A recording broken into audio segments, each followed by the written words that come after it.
Shalom my students, how are you today? Bersama dengan Sir Rocky Jendata membawakan mata pelajaran bimbingan konseling kelas 12 SMA Anastasia. Sebelum kita memulai pembelajaran kita, mari kita bersatu di dalam doa.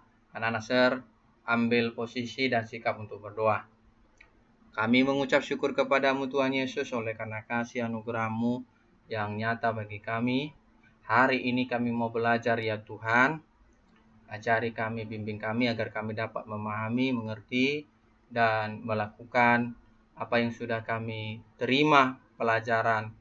Bapa yang baik, berkati orang tua kami, guru-guru kami, bangsa dan negara kami.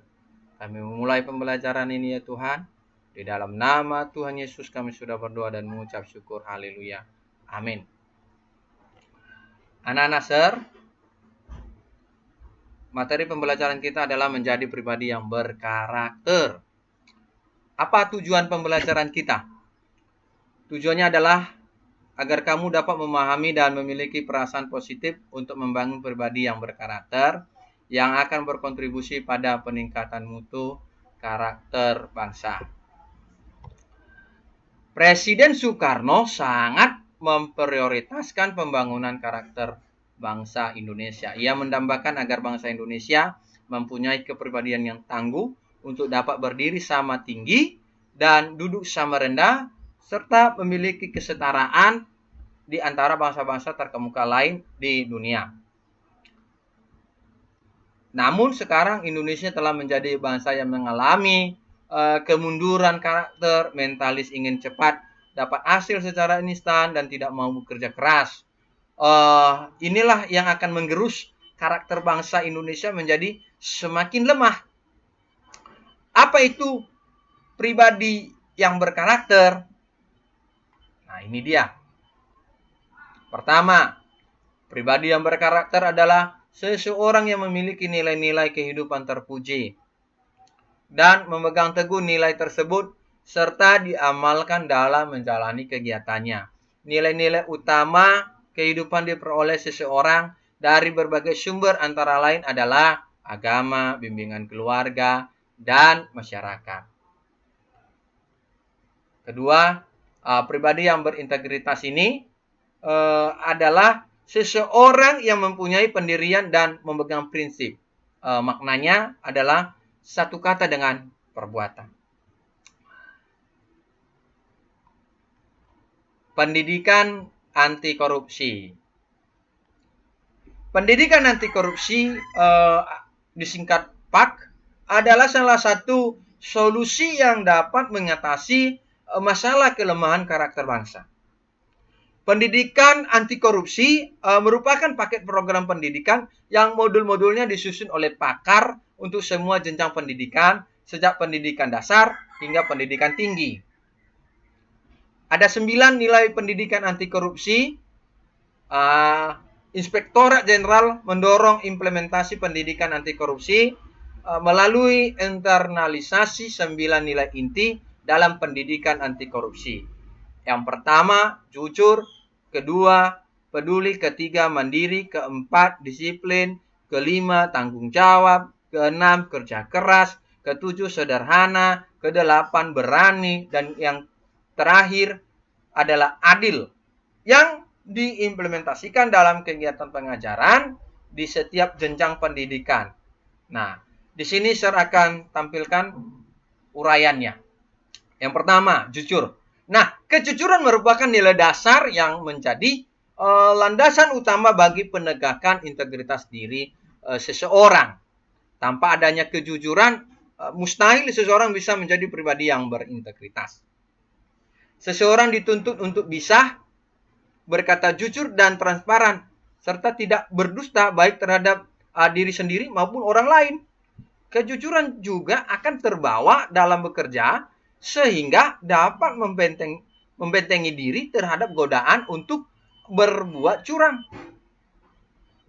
Kedua, peduli. Kepedulian sosial kepada sesama menjadikan seseorang memiliki sifat kasih sayang. Individu yang memiliki jiwa sosial tinggi akan memperhatikan lingkungan sekelilingnya. di mana masih terdapat banyak orang yang tidak mampu, menderita, dan membutuhkan uluran tangan. Pribadi yang memiliki jiwa sosial yang tinggi, ya, dia tidak akan mau tergoda memperkaya diri sendiri dengan cara yang tidak benar, tetapi ia malah berupaya untuk menyisihkan sebahagian penghasilannya untuk membantu sesama. 3. Mandiri. Kemandirian itu apa? Membentuk karakter yang kuat pada diri seseorang menjadi tidak bergantung terlalu banyak pada orang lain. Mentalitas kemandirian yang dimiliki seseorang memungkinkannya untuk mengoptimalkan daya pikirnya guna bekerja secara efektif. Jejaring sosial yang dimiliki pribadi yang mandiri dimanfaatkan untuk menunjang pekerjaannya, tetapi tidak mengalihkan tugasnya. Pribadi yang mandiri tidak akan menjalin hubungan dengan pihak-pihak yang tidak bertanggung jawab demi mencapai keuntungan sesaat. 4. Disiplin adalah kunci keberhasilan semua orang. Ketekunan dan konsistensi untuk terus mengembangkan potensi diri membuat seseorang akan selalu mampu memberdayakan dirinya dalam menjalani tugasnya. Kepatuhan pada prinsip kebaikan dan kebenaran menjadi pegangan utama dalam bekerja. Seseorang yang mempunyai pegangan kuat terhadap nilai kedisiplinan tidak akan terjerumus dalam kemalasan yang mendambakan kekayaan dengan cara yang mudah. 5. Tanggung jawab. Nah, pribadi yang utuh dan mengenal diri dengan baik akan menyadari bahwa keberadaan dirinya di muka bumi adalah untuk melakukan perbuatan baik demi kemaslahatan sesama manusia. Segala tindak tanduk dan kegiatan yang dilakukannya akan dipertanggungjawabkan sepenuhnya kepada Tuhan yang Maha Esa, masyarakat, negara, dan bangsanya. Dengan kesadaran seperti ini, maka seseorang tidak akan tergelincir dalam perbuatan tercela dan nista. 6. Kerja keras. Akan tampak nyata, tampak jelas, ya, kalau seseorang itu mempunyai etos kerja.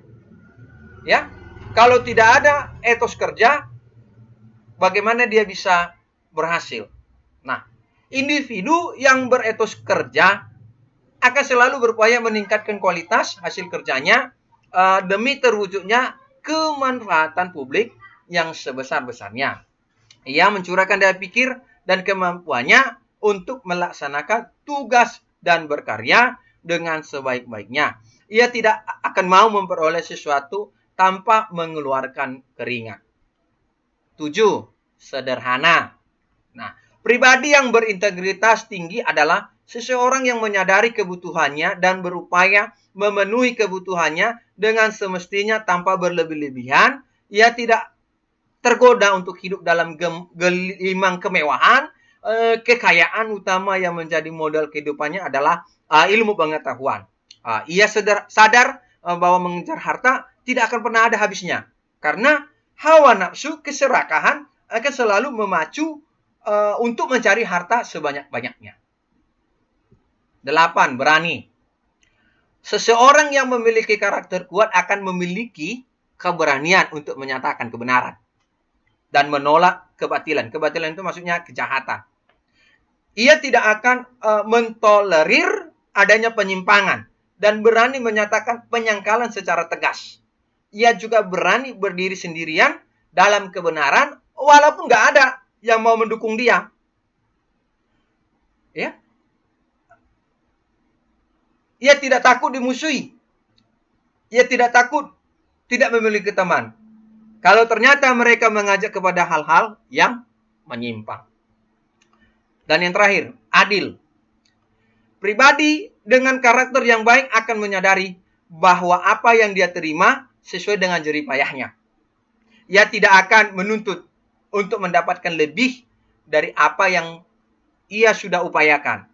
Bila ia seorang pimpinan, maka ia akan memberi kompensasi yang adil kepada bawahannya sesuai dengan kinerjanya. Ia juga ingin mewujudkan keadilan dan kemakmuran bagi masyarakat dan bangsanya. Anak-anak Sir, inilah materi yang boleh Sir sampaikan. Apabila anak-anak Sir ingin bertanya agar lebih mengerti, silakan hubungi Sir melalui WA pribadi Sir. Anak-anak Sir, inilah materi pembelajaran kita. Kita akhiri. Tuhan Yesus memberkati.